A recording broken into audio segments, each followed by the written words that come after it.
Good afternoon. That's perhaps a little more than I was expecting. Good afternoon. Welcome. It's wonderful to see you all here for what is a very important day for us, a very happy day for us, and a very sad day for us all at once. A mixture of emotions, certainly. My name is Kurt Taroff. I'm a lecturer in drama. I am the pathway convener for drama, and I'm the director of education for the School of Creative Arts.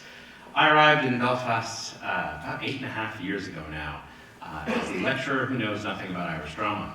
I have learned quite a bit about Irish drama in the interim.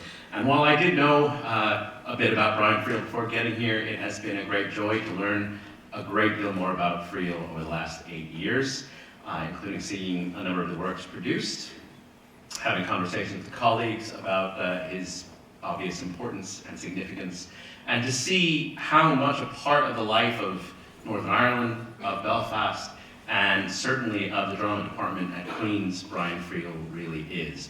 And it was particularly important to me to see that Brian Friel really truly was not just a name that we've talked about here at Queen's, but who became part of the life of the department in a very real way. He came to see us when we opened this theater in his name, and he talked and met the students who were involved in the production translations that David Grant was producing at the time. And in his great generosity to us, he donated a medal, the Brian Friel medal that we give on an annual basis to the student who performs to the highest level in our practical modules. So it is very much the case that Brian Friel is a living part of the drama department at Queen's. And that is why for us it has been really important that we have a Vice Chancellor of the University who has very much supported our department in a number of ways, but perhaps most specifically in our honoring of and commitment to the legacy of Brian Friel and the fact that Brian Friel is very much a part of the university and very much a part of this department.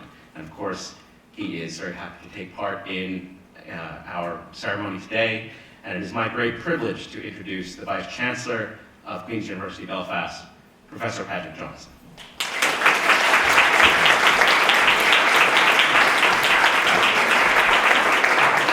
Thank you, Kurt. And it is a real pleasure to be here. So good afternoon, ladies and gentlemen. It is wonderful to see so many of you here today in the Brian Friel Theatre at Queen's. And I can think of no better place to be to celebrate Brian and all his work than here in this theatre that actually bears his name. I understand, Anne, that he used to refer to it with a characteristic smile as my theatre. So we are at Queen's, we're absolutely delighted and very, very proud of his connection with us. I'd also like to extend a very warm welcome to Brian's wife Anne and his daughter Mary. Thank you both very much for being here. It makes it even more special to have you both here. It's also a personal honour for me because Brian was a very close friend of my father's growing up at school, and also his teachers in those early days, and both our families have been very connected as well. So on many levels, it's a very special occasion. I also want to welcome Diana Wood, Brian's editor at Faber, Gary McKeown, an early field day member. Both of them have travelled from London, especially to be with us today. So you're both very, very welcome, and I look forward to meeting you both later. Also with us is the cast of Tea in China Cup by the distinguished Belfast dramatist Christina Reid. Christina was also a Queen's graduate and sadly passed away last year. And our event today is in fact taking place in the set of that production. So I welcome all of you in that here today.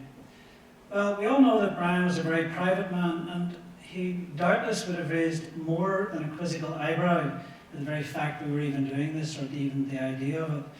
But it is a great testament to the warm affection and regard in which he is held that so many of our leading dramatists have joined together today with those who teach, research and study and enjoy drama at Queen's to pay him tribute.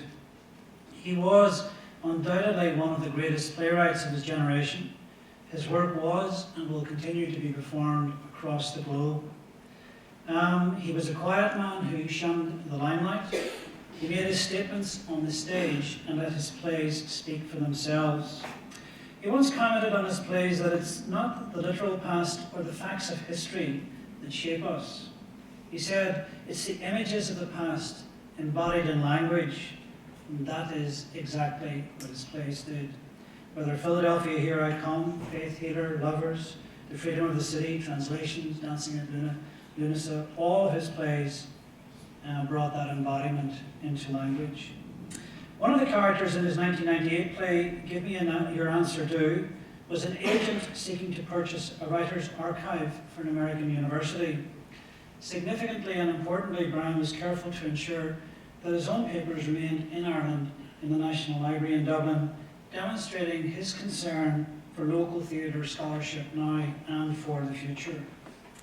At the university, as I've said, we're very honoured, and as Curtis said, that Brian has had a very close association with us and with the development of drama at Queen's. He was awarded an honorary graduate degree in 1992. The Brian Friel Centre for Theatre Research was named in his honour in 2009. And as Curtis already said, he himself established the Brian Friel Medal in 2011 for the highest achieving student each year. As a result of that leadership and association, in less than 2 decades, drama here has established a very valued role within the university's teaching and research programme. And next year, our 1000th drama graduate will cross the Whitney stage to receive their degree certificate. Those graduates have already begun to make their mark across the world in many fields, from the West End, Game of Thrones, and of course contributing to education and also to community drama and theatre. Our researchers have also begun to really distinguish themselves in theatre history, historiography, practice as research, and also emerging interdisciplinary fields, which is an area we're really going to expand significantly over the next 5 years, areas such as literature and medical humanities, for example. The bringing together next year of creative arts with modern languages and English is going to create a really exciting and potentially very, very novel entity, certainly within this university, under the leadership of Adrian Scullion, who's the new Pro-Vice-Chancellor for Research, or Pro-Vice-Chancellor for the faculty, and her colleagues, and bringing all of that sort of breadth of expertise together around creative writing. I have no idea where it's going to take us, but it's going to be a very interesting journey. I'm sure many of you have noticed the photographs in the foyer of Brian and Seamus Heaney together, reminding us of the close friendship they had and association. And as part of that amalgamation, now the 2 university centres named after them will actually work closely together and be joined in a productive partnership in that new school. And that's part of why I think this is so exciting. As I already said, the university is not only delighted but honoured to have had such a long and successful relationship with Brian and indeed with Anne and his family. It has really built our reputation in drama studies, not only in the national but also now on the international stage. With his active encouragement and support, the university last year helped organise the first Brian Friel Summer School in Derry and Donegal, and we now actually envisage this becoming an annual event in the university's calendar. For more than 60 years, Brian's plays have brought Irish theatre to the national and indeed to the international stage. The Field Day Theatre Company, which he co-founded in 1980, has transformed the landscape of Irish theatre. And today's event really recognises Brian's outstanding contribution to the development of drama and the performing arts throughout Ireland and indeed throughout these islands and well beyond. I'd like to pay tribute to Anne and Brian and thank them for their generosity to the university, and in particular their generosity in giving the university a portrait of Brian by Anthony Palliser, which Anne will unveil very, very shortly, and it will hang here in the theatre foyer. But I'm going to conclude with Brian's own words. In 1999, he wrote in a festival brochure celebrating his 70th birthday a line that I think serves to sum up his ethos and success. He wrote, "For me, the true gift of theatre, the real benediction of all art, is the ringing bell which reverberates quietly and persistently in the head long after the curtain has come down and everyone has gone home." And ladies and gentlemen, to me, that is Brian Friel's legacy. It's that bell, it's his bell, that will keep ringing in our heads and the heads of generations to come. Thank you all for being here.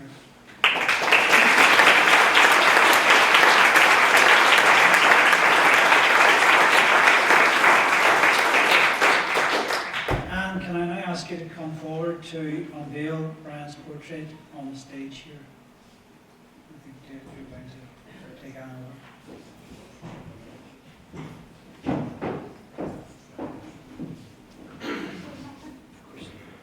Brian was very, very pleased when the university conferred the honour on him of the theatre being named after him. It really, it was a huge honour, big gesture, and it meant an awful lot to him. And when he offered the picture, I think it was his way of saying thank you.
So I'd like to thank Vice Chancellor and, of course, Anne Friel for being with us today. I'd like to turn it over now to David Grant. He probably would not acknowledge this himself, but he did a lot of work putting today together. He deserves all of our credit and thanks, and he'll run the show from now on. Thank you, sir.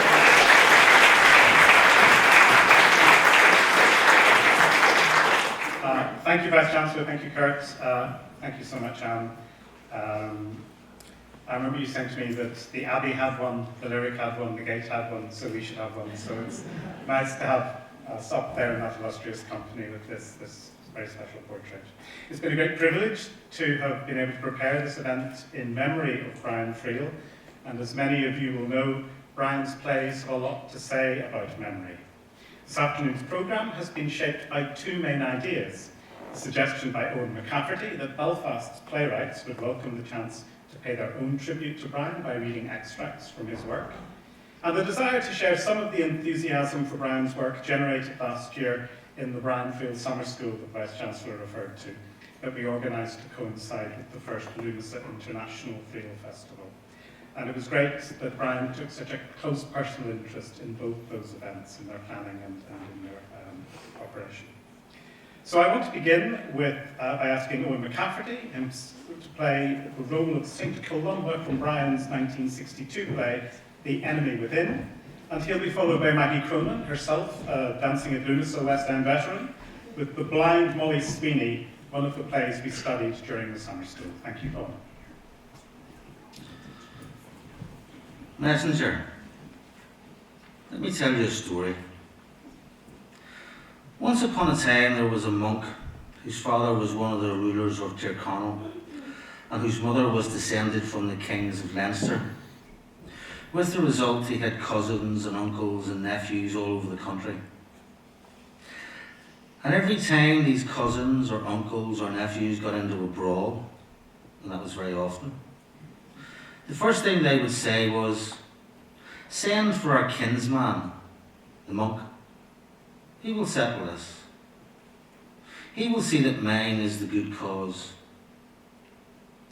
And invariably they sent for this monk, and invariably he went, because he loved them all, and maybe, too, because he was a foolish monk.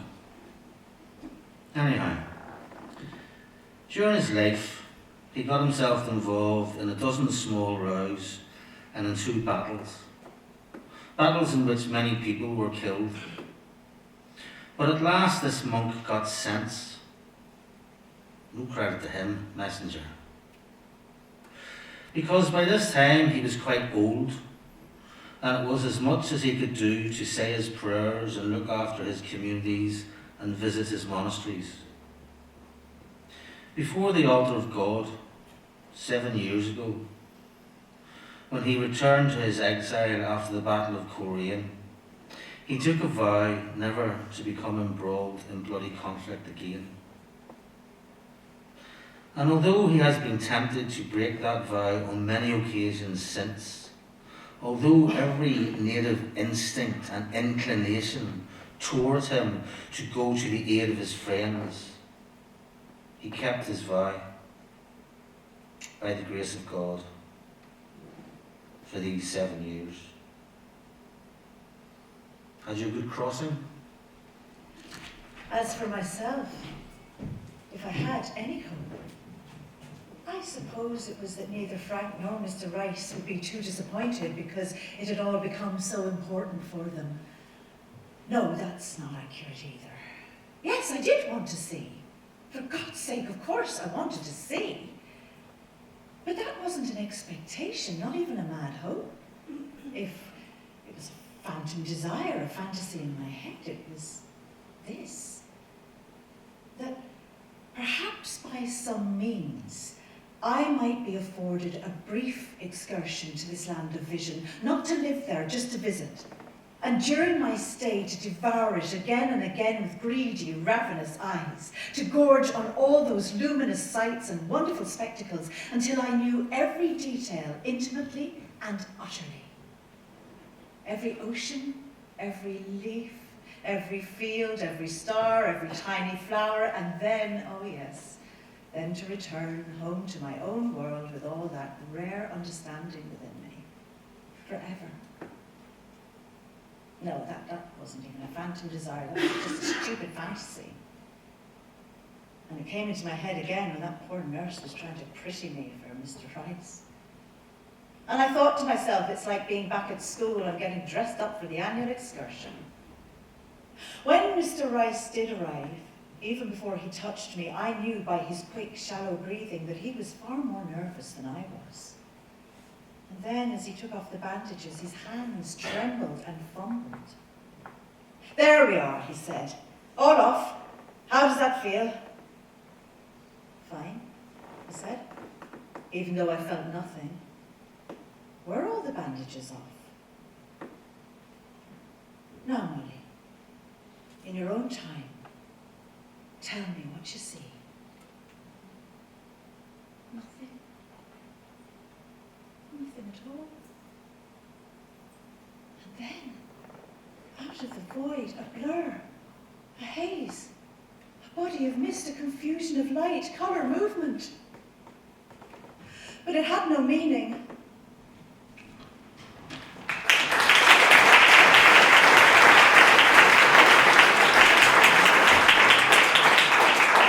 Thank you, Owen and Maggie. I wonder if in Columba's disposition we see something of the reason for Brian's famous reticence.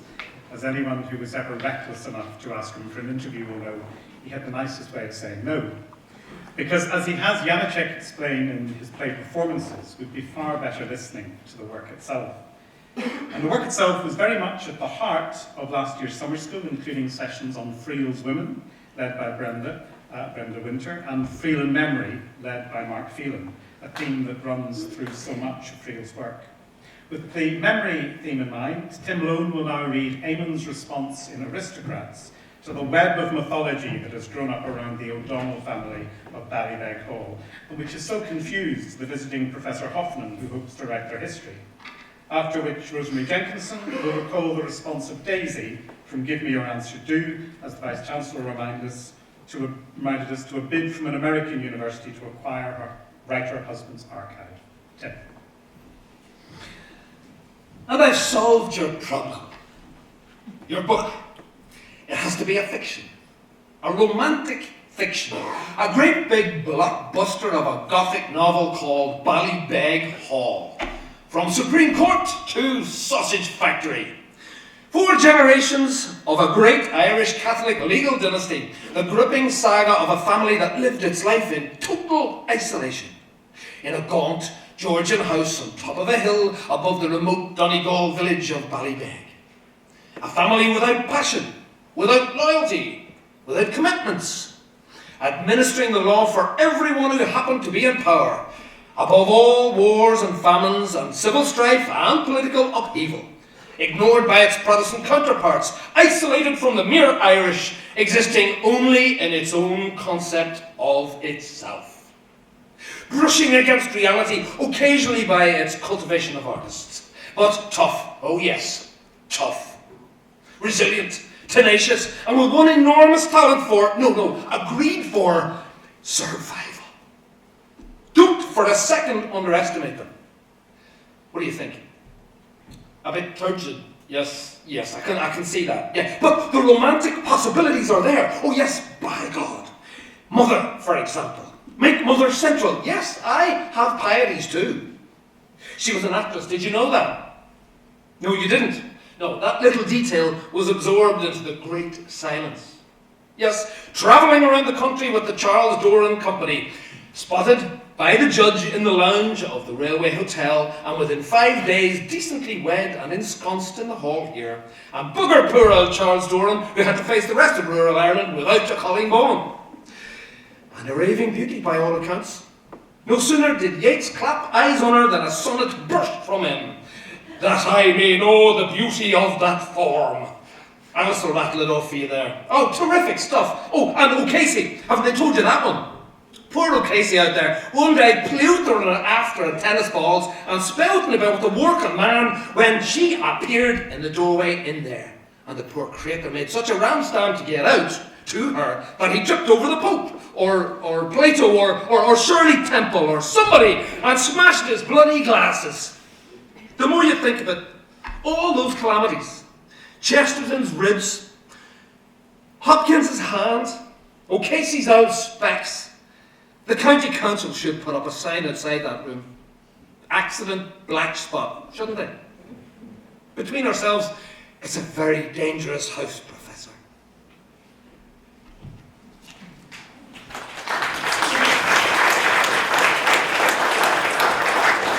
Oh no, he mustn't sell. Of course he mustn't sell. There are reasons why he wants to sell, and those reasons are valid reasons, and understandable and very persuasive.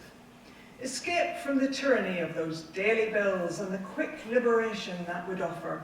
Maybe a house with just a little comfort. And if David's offer is as large as he suggests, then of course the most persuasive reason of all. The work has value. Yes, yes, yes. Here is the substantial confirmation, the tangible evidence. The work must be good. I'm not imprisoned in the dark anymore. Now I can run again. Now I can dare again. Yes, it is so very persuasive. I convinced myself I believed in all those arguments too. I think because I knew they were so attractive, almost irresistible to him. But we were both deluded. Indeed we were. And what does a little physical discomfort matter? Really not a lot. But to sell for an affirmation, for an answer, to be free of that grinding uncertainty, that would be so wrong for him, and so wrong for his work, because that uncertainty is necessary. He must live with that uncertainty, that necessary uncertainty. Because there can be no verdicts, no answers. Indeed, there must be no verdicts.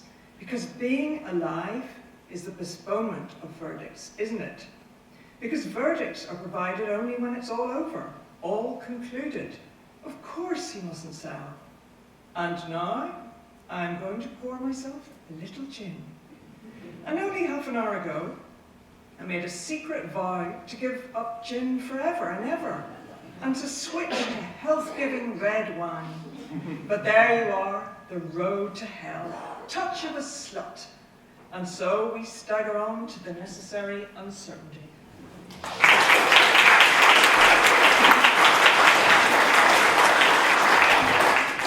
Thank you, Rosemary and Tim.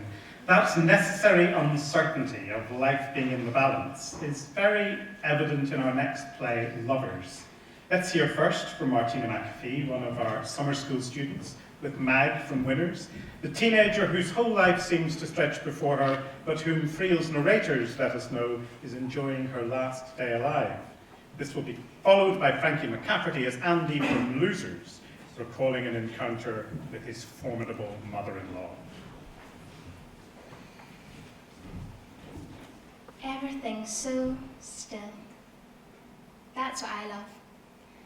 At a time like this, if I close my eyes and scarcely breathe, I sometimes have very important philosophic thoughts about existence and life and etc. That's what people mean when they talk of a woman's intuition. Every woman has intuitions, but I think that pregnant women have more important intuitions than non-pregnant women. And another thing too, a woman's intuitions are more important while she's pregnant than after she's had her baby. When you see a pregnant woman sitting at the fire, knitting, not talking, you can be sure she's having very important philosophic thoughts. I wish to God I could knit. Years and years ago, in primary school, I began a pair of gloves. The fingers scooter-fried me. I turned them into ankle socks. One of these days I'm going to stop talking altogether, for good. And then people will say, didn't Mrs. Joseph Brennan become dignified all of a sudden? Since the baby arrived, I suppose. I think now Joe is going to be 19 days overdue.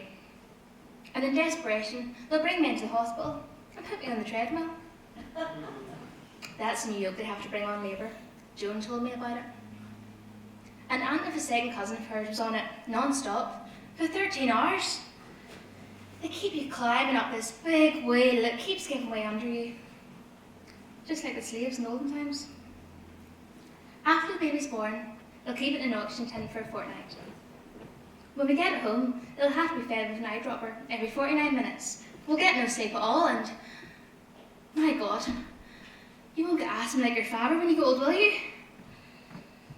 Even if you do, I'll rub your chest with menthol and give you the kiss of life.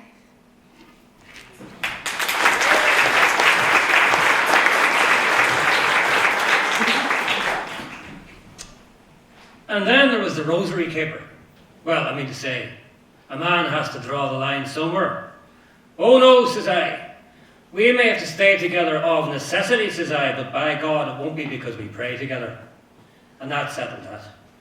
I mean to say, a man has to take a stand sometime. She didn't like that, the old woman, I'll tell you. Didn't speak to me for weeks. And would you believe what she'd done to me to get her own back? She offered me up to Saint Philomena. Crafty, oh man. But I got her. By God, I got her. Or a damn near got her. It was this day in the works, a Friday, I'll never forget it. And George Williamson comes sidling up to me with a newspaper in his hand and a great old smirk on his jaw. And says he, so, the Pope's not infallible after all, Andy, says he. Oh, a bad, better Protestant to St. Williamson. What's that, says I? You know, they're very quiet. According to the paper here, says he, even the Pope can make a mistake. What do you make of that now, eh? Isn't that a surprise?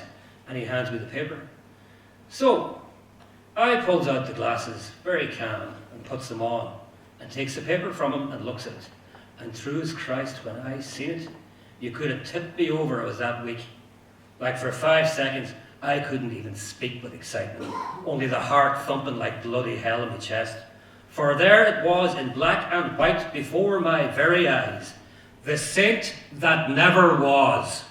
Official Vatican sources today announced, I know it by heart, that the devotion of all Roman Catholics to Saint Philomena must be discontinued at once, because there is little or no evidence that such a person ever existed. Like, I never knew I was a spiteful man until that minute. And then, by God, my only thought was to stick that paper down the old woman's throat. Poor Williamson, Christ, a shot past him like a scalded cat, and out of the workshop like the hammers of hell. What I should have done, like I know now, my God, no need to tell me, instead of coopering things up the way I done, what I should have done was wait until after the tea, and then go upstairs nice and calm, there, and sit down on the side of the bed, very pleasant, and say, have a look through the paper there, Mrs. Wilson. And watch, by God, watch every wee flicker of her eye when she'd come to the big news. But I bollocksed it. I know, I bollocksed it. Straight from the workshop into a pub, and when closing time comes, there I am, blotto. And back to the house singing and shouting like a madman. News for you, old mammy, here in this paper. And news for you too, darling Philomena. You've been sacked.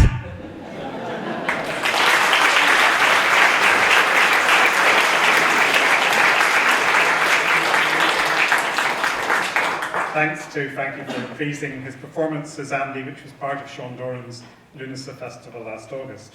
Like Friel's play Lovers, our own summer school, which was organised alongside the festival, was very much an intergenerational affair. To give you a flavour of it, we've asked some of the summer school participants to share some of the work we did there, but first here's a short film we made about the event.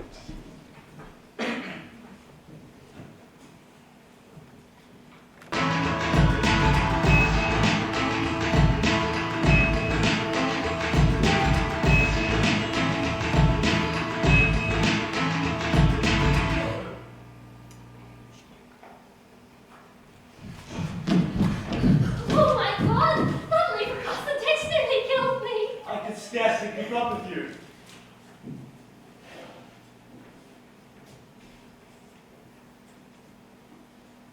The grass must be wet. Feet are soaking. Your feet must be straight. The grass is soaking.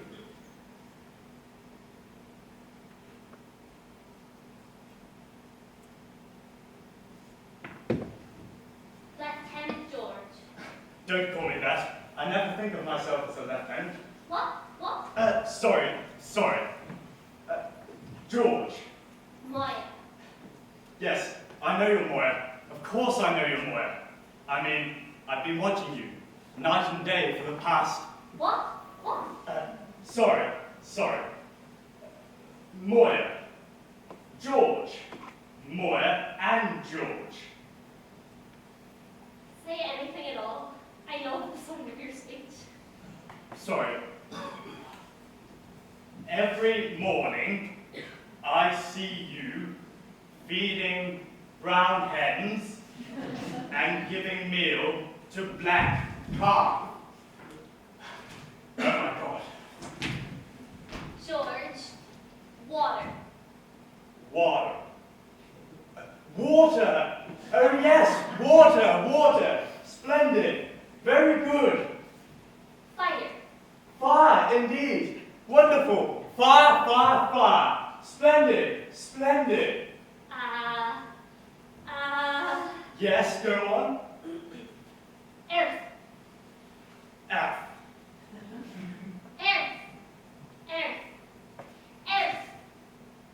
Earth, of course. Earth. Good Lord, Moore. Your English is perfect. What? Perfect English. English perfect. George. Moore Casa. Bonnahoy. Drimdu. Hornegira. Lismuel. Lisnagar. Lisnara. Harrigan Phil. Carrignary. Lochnanet. Lochinir. Mahar Wade. Macnamore. Lochnomona. Knocknuar. Mulla. Tor. Tor. Lad. I wish to God you could understand me. What time is it? It's early in the night yet. 9:20. We gotta get a move on then. Sure, I just thought like going to dance an hour more. I hope we stay here. And you can count me out. I have an early start. The blood's up, lads. Off to the front. Who's up for a bit of a booze up and a couple of women? Did he say women? Sang me up. I don't think I'm in the form tonight, boys. I'm telling you, lads. Blood's up, pop. Are you coming, lads? I'm getting up at 6:30. So long, guard. I sent us a pack of those playing cards. You know, the ones with the dirty pictures on the back.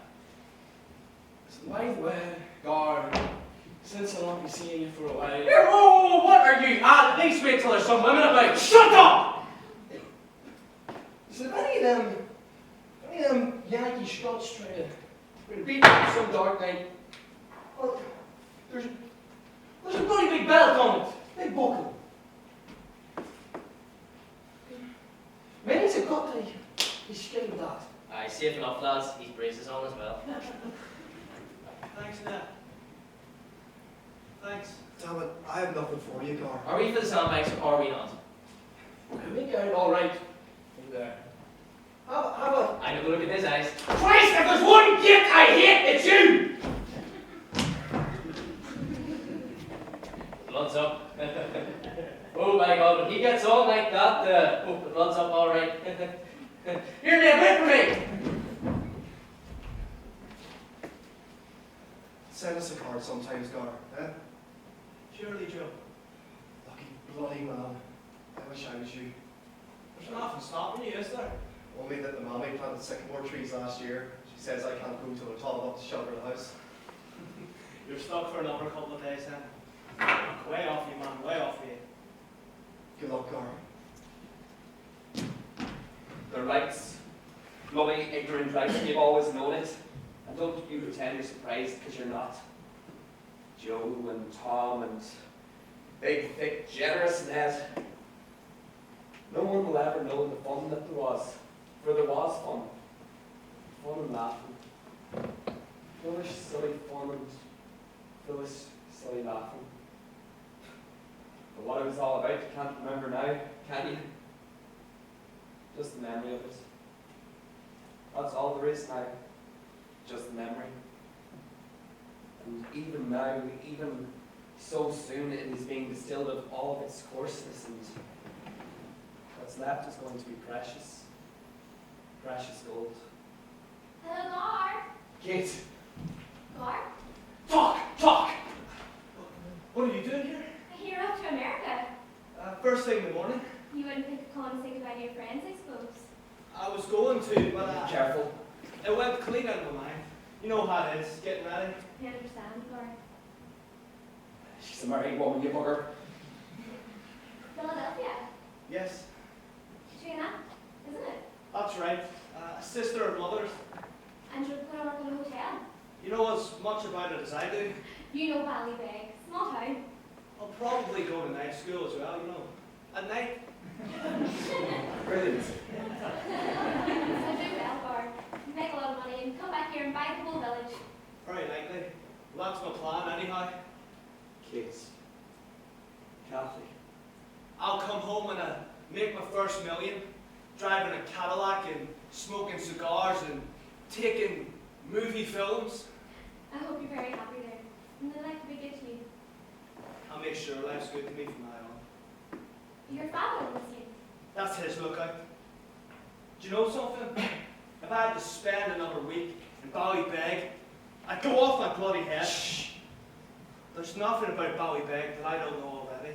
I hate the place, and every stone, and every rock, and every piece of heather around it. I hate it, and the sooner that plane whips me away, the better I'll like it.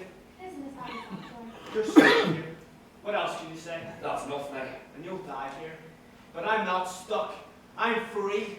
Free as the bloody wind. Oh, and then. Answerable to nobody. All this bloody yap about father and son, and this sentimental rubbish about homeland and birthplace. Yap. Bloody yap. Impermanence. Anonymity. That's what I'm looking for. A vast and restless place that doesn't give a damn about the past. The hell with Ballybeg, that's what I say. I'd better go. Francis the one who must keep me. Tell him I was asking for. Goodbye, Gar. I was 20, and she was 18, and hair golden as ripe peach. Belly dancing. And every night in the hotel, I played the piano, and she danced and danced and danced. Her hair swinging behind her. And I played and played faster and faster, Dancing. until her eyes shone with happiness, and the room swam with delight, and my heart sang with joy. Oh, the dancing.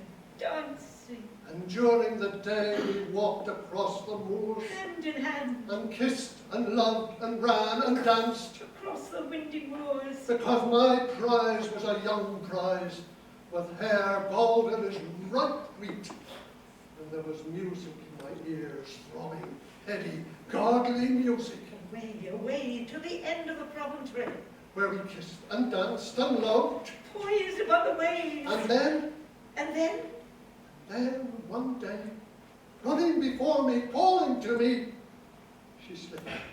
his Stella, There was no sound. his star. No sound but the sound of the sea.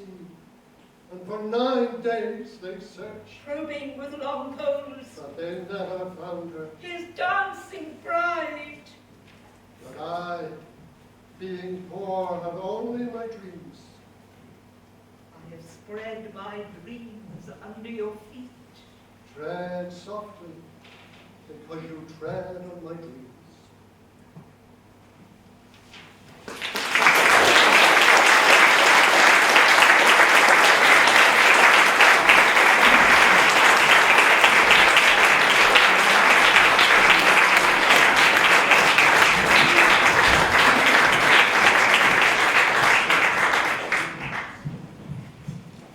Thanks to Ed, Deirdre, Caleb, Brian, Jack and Matt, Patrick, Roisin, Richard and Mariel for those scenes from translations, Philadelphia Here I Come, and the loves of Cass Maguire.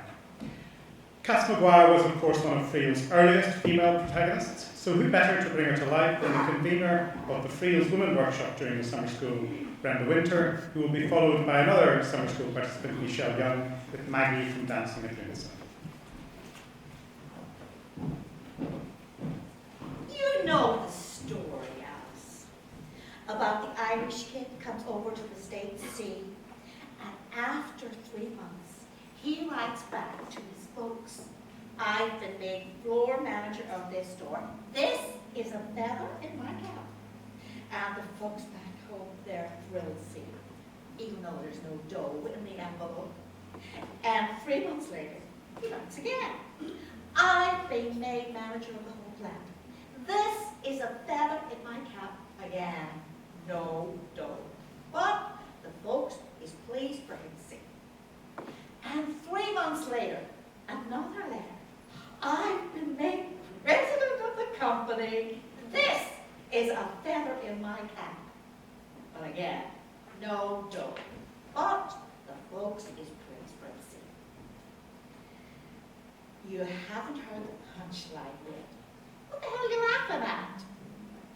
And then they don't hear from the kid for months and months, even not until finally they get this letter, very urgent, and written inside it is, I'm broke, please send fare home. And the kid's pop, he gets pen and paper, and he clears the kitchen table, and he writes back, stick the 3 feathers up your ass and fly home. Come back with that gooch, honey. I'm only warming up. Well, that's all Slinger ever done, was telling me stories. He was a bum, okay, but he had lovely teeth. Oh, like the one about this guy that comes home drunk every night, and his wife, she's always sick of him. Oh, you know that one, Harry. So sick that she can't stick it no more. Anyway, this night the guy comes home, plastered again, and he falls across the bed, and he starts snoring. And the wife, she has this empty candy box with a great big blue satin rosette on the lid. And she takes the rosette off the box and she goes over to the bed and she takes the guy's trousers off and she ties the bow to his Rice Krispies. And the next morning, when he wakes up, first thing he sees is this big blue rosette on the wife. She says to him, where were you last night? And the guy, he scratches his head and he says, geez, honey, I don't know, but wherever I was, I got first prize. Oh, where the hell is everybody? You want to know why I never got married? Because I didn't have time. That's why.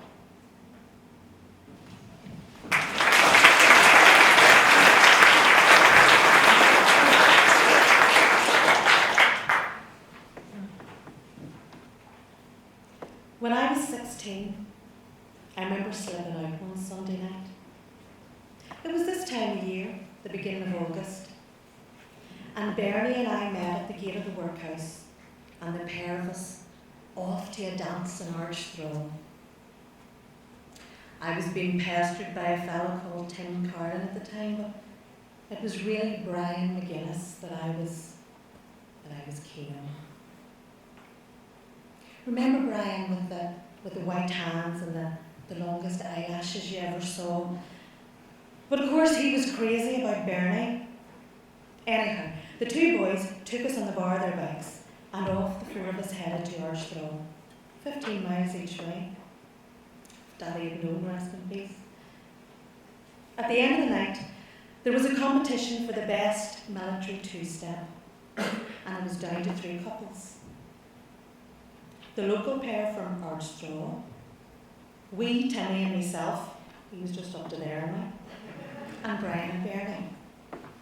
Oh, they were just so beautiful together, so stylish, you couldn't take your eyes off them. People just stopped dancing and gazed at them. And when the judges announced the winners, they were probably blind drunk. Naturally, the local couple came first, Timmy and myself came second, and Brian and Bernie came third. Poor Bernie was stunned. She couldn't believe it. Couldn't talk. Wouldn't speak to any of us for the rest of the night. Wouldn't even cycle home with us.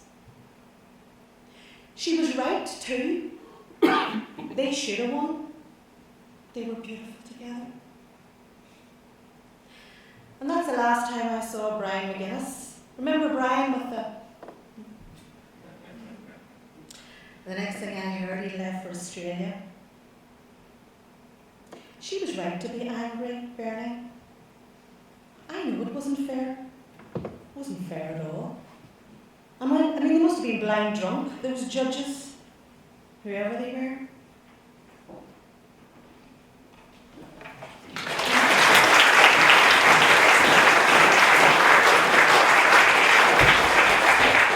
Thanks, Brenda and Michelle.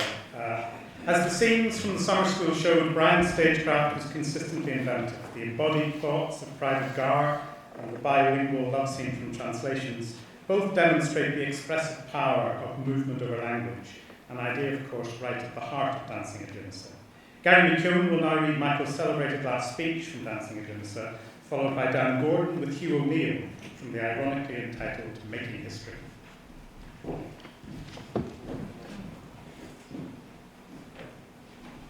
And so, when I cast my mind back to that summer of 1936, different kinds of memories offer themselves to me.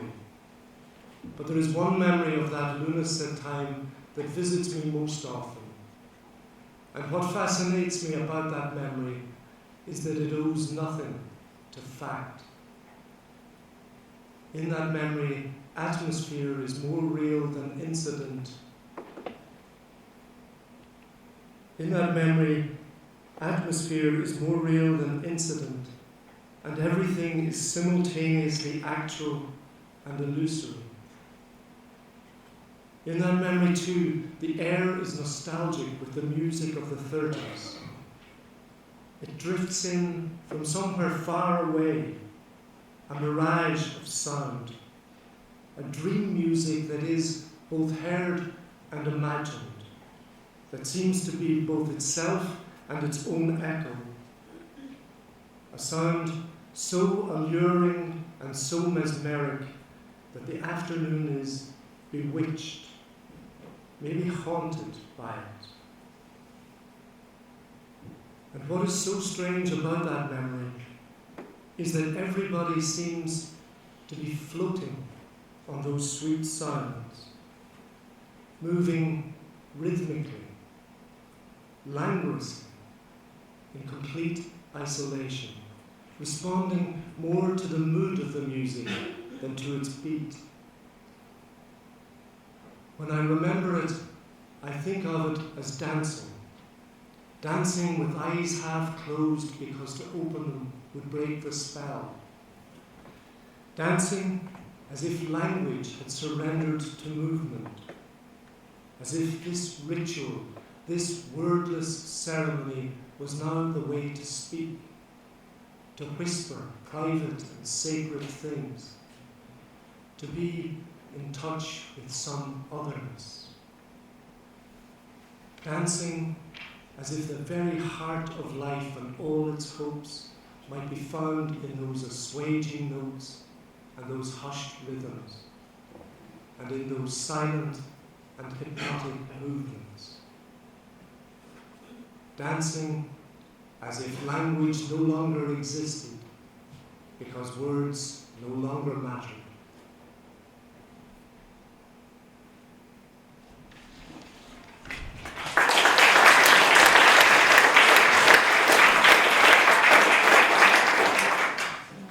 I try to live at peace with my fellow chieftains, with your people, with the Old English, with Dublin, with London, because I believe, I know, that the slow, sure tide of history is with me, Mary.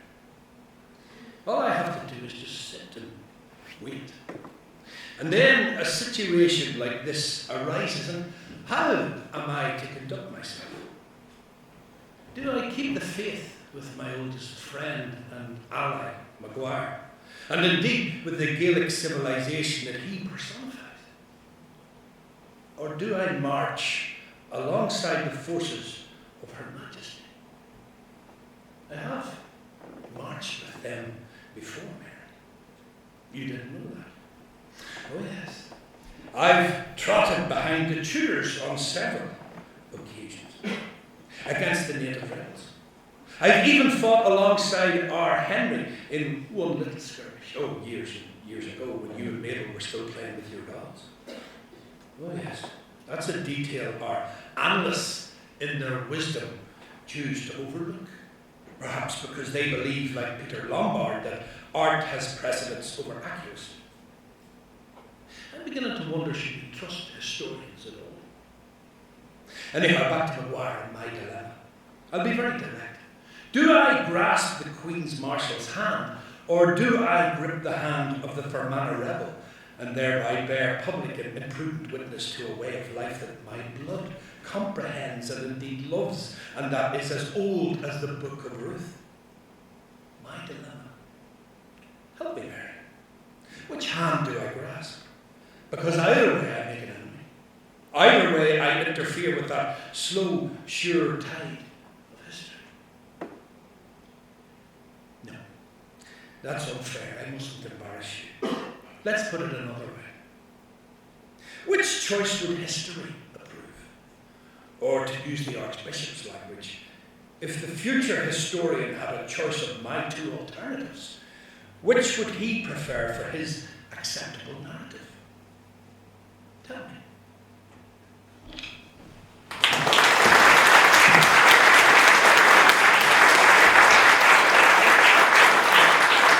Thanks, Gary and Dan. Friel's interest in competing narratives and the duplicity of memory runs through many of his plays and anticipated more recent developments in cognitive psychology. Let's hear now from Paula McFettridge with Grace from The Faith Healer, Friel's masterful study of misremembering, and Jimmy McAlevey as Bazarov from Friel's version of Turgenev's Fathers and Sons, with a perhaps fanciful recollection of a romantic encounter. So, on the last day of August, we crossed from Stranraer to Larne and drove through the night to County Donegal. And there we got lodgings in a pub, a lounge bar, really, outside a village called Ballybeg, not far from Donegal town. And the strange thing was that night began so well. I remember watching him and thinking, yes, his sense was true. He is going to be restored here. He was so easy and so relaxed and so charming. And there was nobody more charming than him when he wanted to be. I could tell even by the way he was drinking. Not gulping down the first 3 or 4 drinks as if they were only preliminaries. And he chatted to the landlord And they talked about the harvest and about fishing and about the tourist trade. He even introduced me as his wife. God, I suppose that ought to have alerted me. And there was a group of young men in the lounge, 5 of them. Local men on their way home from their friend's wedding. And one of them, the youngest of them, was in a wheelchair. And they were sitting in a corner by themselves. And you could tell they wanted to be left alone.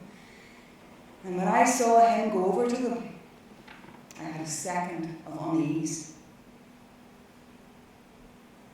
But whatever it was he said to them, they smiled. And they shook hands with him and moved into the centre of the lounge, and he called me over and we all sat round a big circle, and one of them ordered a drink and the landlord joined us, and we just sat there and chatted and laughed and told stories and sang songs, and it began as such a happy night. Yeah. Happy. Happy. Happy. The young men were happy. I was happy. And Frank? Yes. Yes. I know he was happy too. And then out of the blue we were talking about gambling. Frank suddenly leaned across to one of the wedding guests, a young man called Donal, and said, "I can cure that finger of yours." And it was dropped as lightly, as casually, as naturally into the conversation as if he had said, "This is my round." So naturally that the others didn't hear it, and went on talking. And he caught the twisted finger between his palms, and he massaged it gently, and then released it. And the finger was straight. And he turned immediately to me and he gave me an icy, exultant, theatrical smile and said, "That's the curtain raiser." And I knew it at once. I knew it instinctively. That before the night was out, he was going to measure himself against the cripple in the wheelchair. And he did. We were talking about relationships. We were talking about happiness. You said that for you, happiness always seemed to be just that one step beyond your reach, but that you still believed that someday you would grasp it. You said we had a lot in common, that you had been poor too, and that you had been ambitious. You asked me what would become of me. I said I would probably end up a country doctor somewhere in the back of beyond, and you said I didn't believe that for a minute, but that I wasn't prepared to tell you what I really thought. You said you believed you could talk truthfully and openly about how you felt about things. I said I couldn't do that. You asked me why not. I said I always found it difficult to express exactly how I felt, but that when I was with you, I found it even more difficult. And that's how the issue of a chasm between us came up.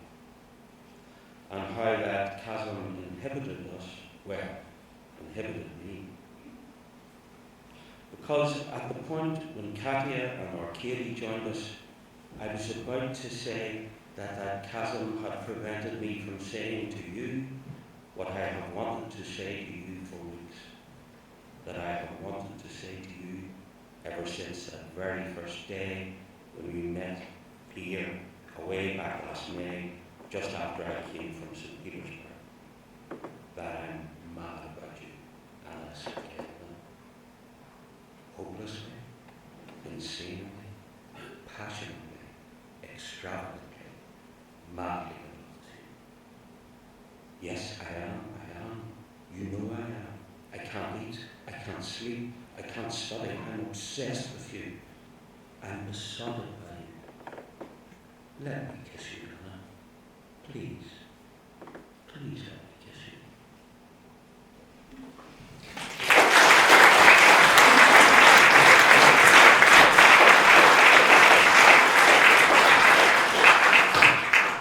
Thank you for that, Jimmy. To conclude, it gives me great pleasure to invite Martin Lynch to read Hugh O'Donnell, the head schoolmaster for from Translations with his own memorable reflection on memory, followed by my colleague Dr. Paul Murphy with Kitej, written by Brian for his 70th birthday celebrations.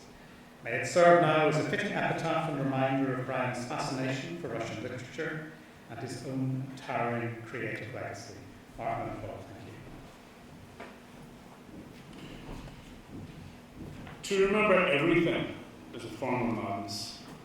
The road to Sligo, spring morning, 1798, going in the back. Do you remember, James? Two young gallants with pegs across their shoulders and aid in their pockets. Everything seemed to find definition that spring. Congruence, miraculous matching of hope and past and present and possibility. Striding across the fresh green land, rhythms of perception heightened, the whole enterprise of consciousness accelerated. We were gods that morning, James. And I had recently married my goddess, Kathleen du Niraton, may she rest in peace. And to leave her and my infant son in his cradle, that was heroic too. By God, sir, we were magnificent. We marched as far as, where was it, Glenties? Oh, 23 miles in one day. And it was there in Phelan's pub that we got homesick for Athens, just like Ulysses. The disdain nostrum, the need for our own. Our Piavis James was for older, quieter things. And that was the longest 23 miles back I ever made. Confusion is not an ignoble condition.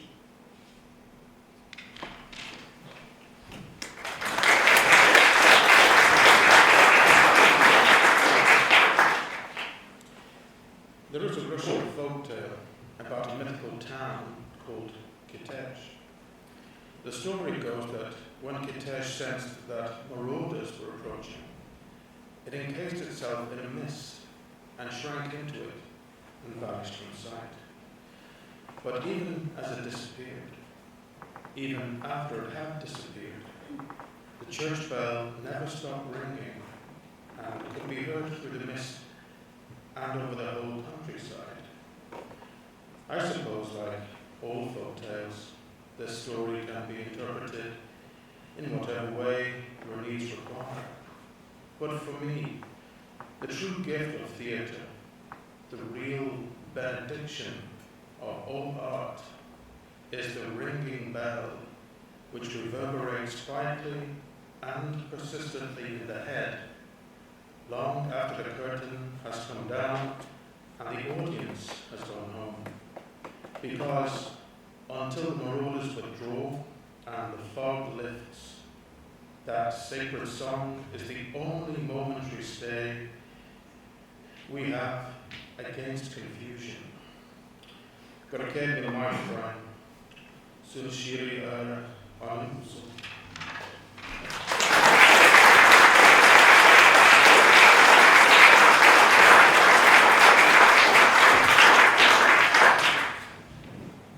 Vice-Chancellor, Anne, Mary, ladies and gentlemen.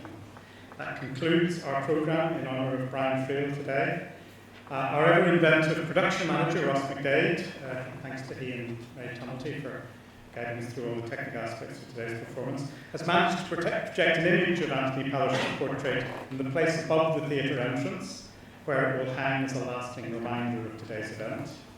So with thanks again to all our readers and to the members of the summer school, it only remains for me to invite you to join us for a glass of wine in the foyer, where photographs of the theatre's opening in 2009 are on display. Thank you.